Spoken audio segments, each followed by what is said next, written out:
Glória a vós, Senhor.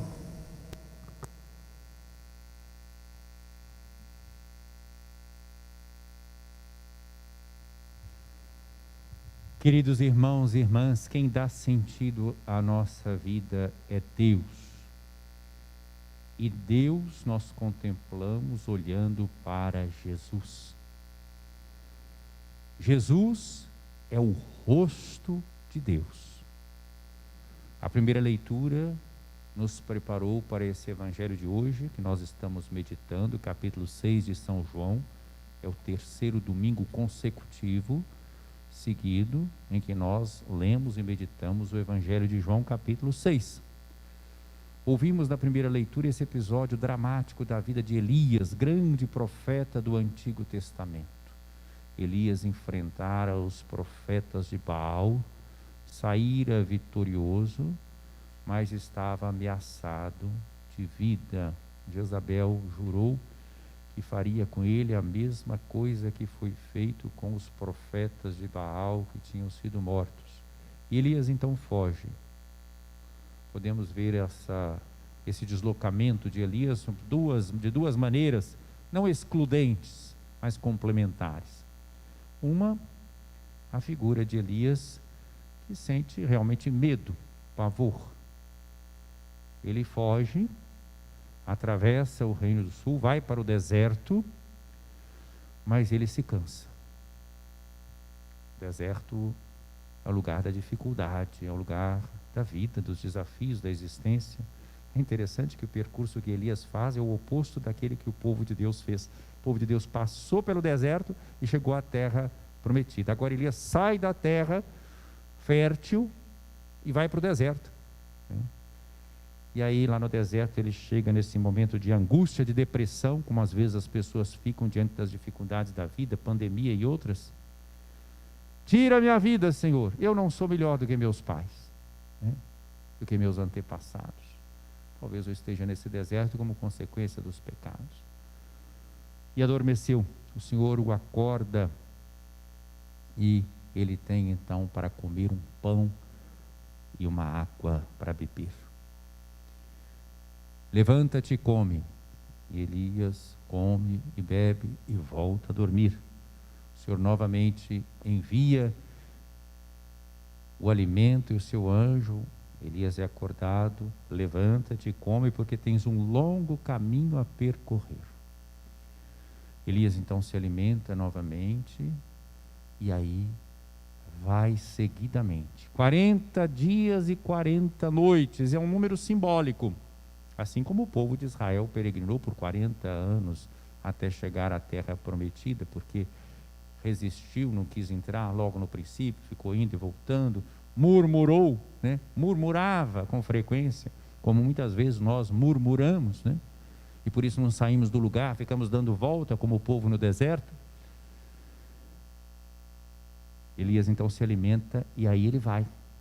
É um alimento misterioso, que é a figura do que Jesus está falando no Evangelho de João, capítulo 6, que é o discurso do pão da vida, que é um discurso eminentemente eucarístico. Quem é o pão da vida? É Jesus Cristo. Capítulo 10, versículo 10. Eu vim para que todos tenham vida e a vida em plenitude, a vida em abundância. Eu sou a luz do mundo. Eu sou o pão da vida. Quem é que ilumina a nossa vida? Quem é que ilumina as nossas famílias? Quem é que ilumina a noite da pandemia e as outras noites que povoam a nossa existência? É Jesus, o pão da vida. O episódio começou com a multiplicação dos pães, mas o sentido da multiplicação dos pães vem dado nesse discurso do pão da vida, diante das incompreensões. Jesus diz claramente: eu sou o pão que desceu do céu. Mas eles começaram a murmurar. Não é este Jesus, o filho de José? Não conhecemos o pai e a mãe? Não os que estão aqui nessas imagens bonitas, já triunfantes, mas pessoas comuns. Não é filho do seu José, de Dona Maria? Como é que pode dizer que desceu do céu? Jesus disse: não murmureis entre vós, ninguém pode vir a mim se o Pai que me enviou não o atrai, e eu o ressuscitarei no último dia. Vejam que versículo consolador. Se nós estamos aqui e acreditamos em Jesus, não é simplesmente por um ato de vontade da nossa parte, embora seja pedido da nossa parte também o esforço, a dedicação, o empenho, mas é uma graça. Ninguém pode vir a mim se o Pai que me enviou não o atrai, e eu o ressuscitarei no último dia. É de se supor que todos nós que estamos aqui presentes e os que nos acompanham pelas redes sociais, estamos aqui porque o Pai nos atraiu a Jesus. Olha que coisa bonita e consoladora. Não foi uma iniciativa nossa. Não podemos desperdiçar um dom deste. E veja qual é a consequência. E eu o ressuscitarei no último dia. Então, meus queridos irmãos, nós não estamos ameaçados de morte, nós estamos ameaçados de vida, de ressurreição. Ninguém pode vir a mim se o Pai que me enviou não o atrai, e eu o ressuscitarei no último dia. Que palavra consoladora, de vitória sobre a morte, sobre a sombra, sobre a noite escura, sobre as dificuldades da vida. Está escrito nos profetas: todos serão discípulos de Deus. Ora, todo aquele que escutou o Pai e por ele foi instruído, vem a mim. Então, quem realmente está na abertura ao Espírito Santo que o Pai enviou, é atraído para Jesus. Não que alguém já tenha visto o Pai, só aquele que vem de junto de Deus viu o Pai. Então, quem é que viu o Pai? Jesus. Em verdade eu vos digo, quem crê possui a vida eterna. Eu sou o pão da vida. Os vossos pais comeram maná no deserto e, no entanto, morreram. Eis aqui o pão que desce do céu, quem dele comer nunca morrerá. Eu sou o pão vivo descido do céu. Quem comer deste pão viverá eternamente, e o pão que eu darei é a minha carne para a vida do mundo. É claro aqui nesse versículo a abordagem eucarística. Os outros evangelistas narram a instituição da Eucaristia na última ceia. João não. João fala em todo o capítulo 6 sobre a Eucaristia, a partir da multiplicação dos pães e do discurso do pão da vida, e no capítulo 13 fala do lava-pés. Mas aqui é o jeito de João falar a mesma coisa.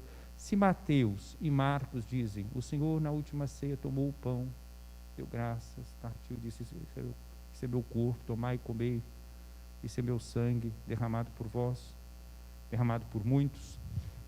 Lucas vai falar derramado por vós. Paulo vai falar na primeira carta aos Coríntios, capítulo 11, também: o que eu recebi do Senhor eu transmiti. O Senhor, na noite em que foi entregue, tomou o pão seu com seus discípulos, disse: tomai e comei, é meu corpo dado por vós, tomai e bebei, meu sangue derramado por vós. Então nós temos nos evangelistas sinóticos os três, Marcos, Mateus e Lucas, e temos em Paulo, na primeira carta aos Coríntios, a narrativa da instituição da Eucaristia. Em João, nós temos esse versículo aqui que termina o evangelho de hoje, a terceira parte do versículo. João 6:51c. Depois que Jesus fala: eu sou o pão da vida descido do céu, quem comer deste pão viverá eternamente. Aí ele diz: e o pão que eu darei é a minha carne dada para a vida do mundo.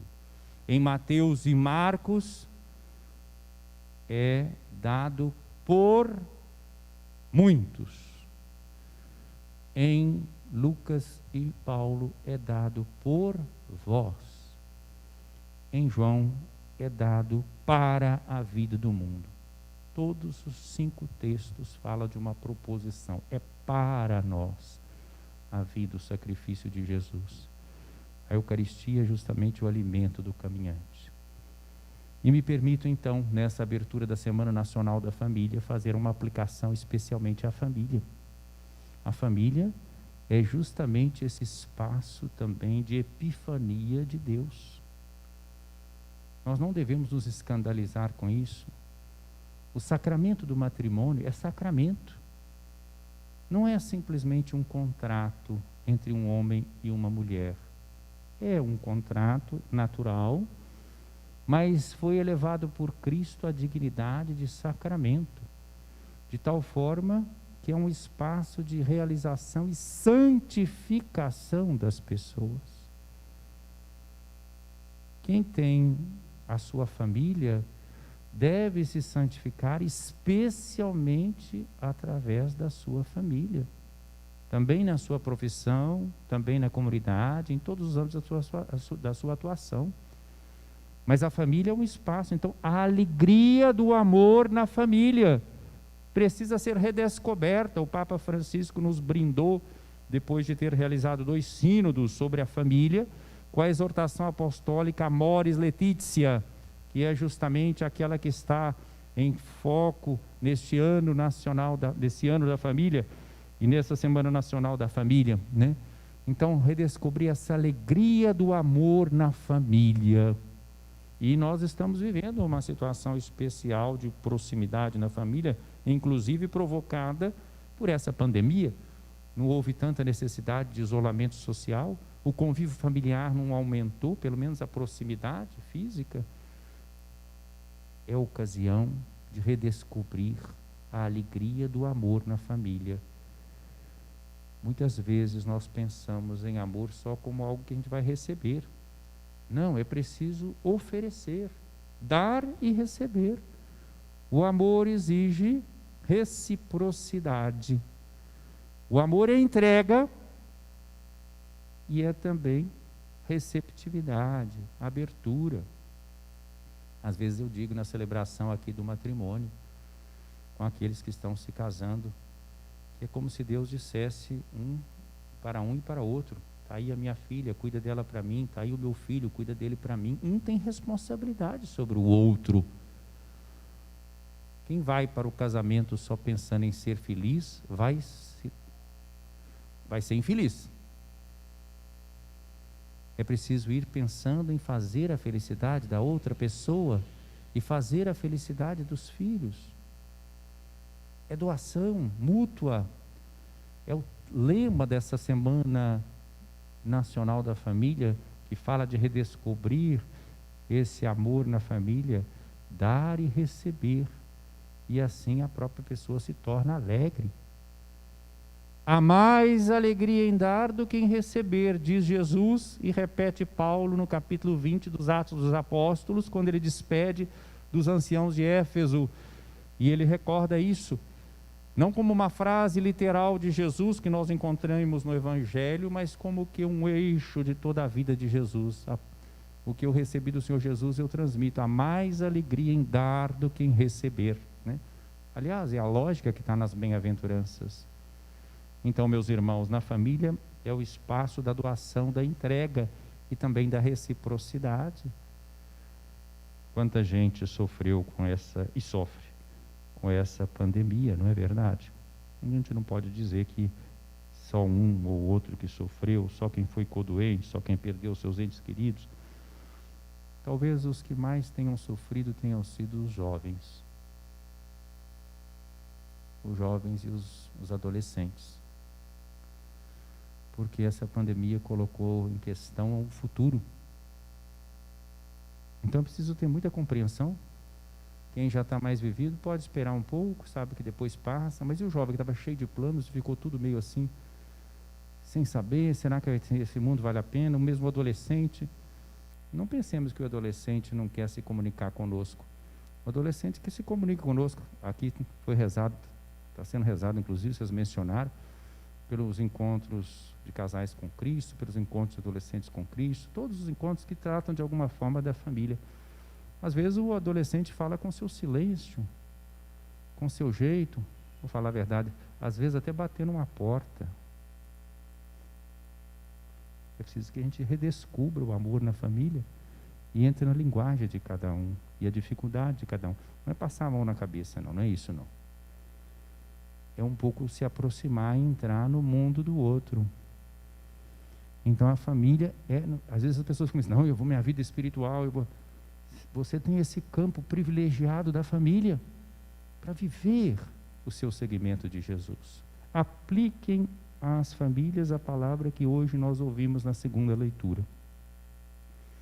Porque o Espírito foi derramado nos nossos corações. Nós estamos aqui ouvindo a palavra de Deus e vamos nos alimentar da Eucaristia. seja pela comunhão aqui presencial, ou a chamada comunhão espiritual. Aliás, deixa eu fazer uma observação sobre isso. Não é que está errado, não. Mas nós estamos falando tanto de comunhão espiritual. A comunhão que não foi espiritual, não é comunhão. Não é comunhão. A pessoa está aqui presente, comunga do corpo e do sangue do Senhor. Se não tiver comunhão espiritual, não é comunhão. Senão fica parecendo que é só comeu alguma coisa. Desculpe a expressão. A comunhão verdadeira é espiritual. Adesão à pessoa de Jesus.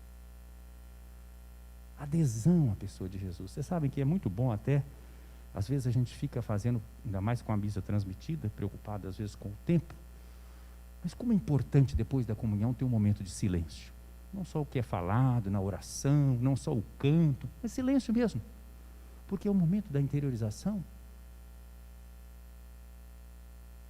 Comunhão que não for espiritual não é comunhão. Você pode vir aqui e receber a hóstia, desculpe, mas não comungou porque se fez aquilo irrefletidamente. Às vezes um outro que está em casa rezando e não veio aqui pode estar comungando mais do que você. Comunhão que não for espiritual, que não for adesão à totalidade da pessoa de Jesus, não é comunhão. O pão que eu darei é a minha carne para a vida do mundo. Então, qual é a comunhão verdadeira? É aquela em que a pessoa é guiada pelo Espírito Santo, atraída a Jesus pelo Pai. Isso é comunhão espiritual. Diz o texto de hoje, vamos aplicar especialmente a família nessa abertura da Semana Nacional da Família. Não contristeis o Espírito Santo, com o qual Deus vos marcou com um selo para o dia da libertação. Olha que programa para a família. Toda amargura, irritação, cólera, gritaria, injúrias, tudo isso deve desaparecer do meio de vós, como toda espécie de maldade. Não vou comentar muito não, cada um vista a sua carapuça, né? Começando por quem está falando, né? Então, toda amargura, irritação, cólera, gritaria, injúrias, tudo isso deve desaparecer do meio de vós, como toda espécie de maldade. Sede bons uns para com os outros, sede compassivos, perdoai-vos mutuamente, como Deus vos perdoou por meio de Cristo. Não é a mesma coisa, ou muito mais claro o que nós estamos falando? Dar e receber, família como o espaço onde se redescobre a alegria do amor. Sede imitadores de Deus como filhos que Ele ama. Vivei no amor como Cristo nos amou e se entregou a si mesmo a Deus por nós em oblação e sacrifício de suave odor. Isso aqui é o fruto da Eucaristia. Quem comunga do corpo e do sangue do Senhor e não quer viver isso aqui, não comungou espiritualmente, se comungou materialmente. É preciso ter esse programa de vida. Comungar do corpo e sangue do Senhor é essa disposição. Ser compassivos, ser bons, perdoar-nos mutuamente, ser imitadores de Deus. Mas como é que nós vamos ser imitadores? Não é muito alto, não? Por isso mesmo é que Ele veio ao nosso encontro e se dá a nós no sacramento, para a gente poder imitá-lo. Ele nos dá a força. Vivei no amor como Cristo nos amou e se entregou a si mesmo a Deus por nós. É isso que é a Eucaristia, em oblação e sacrifício de suave odor. Que as nossas famílias possam realmente ser famílias cristãs, alimentadas pela palavra de Deus, alimentadas pelos sacramentos da igreja, sacramento da Eucaristia, sacramento da penitência, sacramento do matrimônio, para serem fiéis um ao outro na alegria, na tristeza, na saúde, na doença, amando-se, respeitando-se todos os dias de suas vidas, para que as famílias sejam santuário da vida, escola de amor, igrejas domésticas. Benditos aqueles que têm uma família, porque tem gente que está abandonada, carente de uma família. Valorize a sua família. Você é responsável por todos os membros de sua família. Se alguém na sua família não vai bem, pergunte-se qual é a sua responsabilidade. Você contribui para a pessoa ir melhor? Que a Eucaristia que nós celebramos seja a vida de nossas famílias. O pão que eu darei é a minha carne para a vida do mundo. Louvado seja nosso Senhor Jesus Cristo.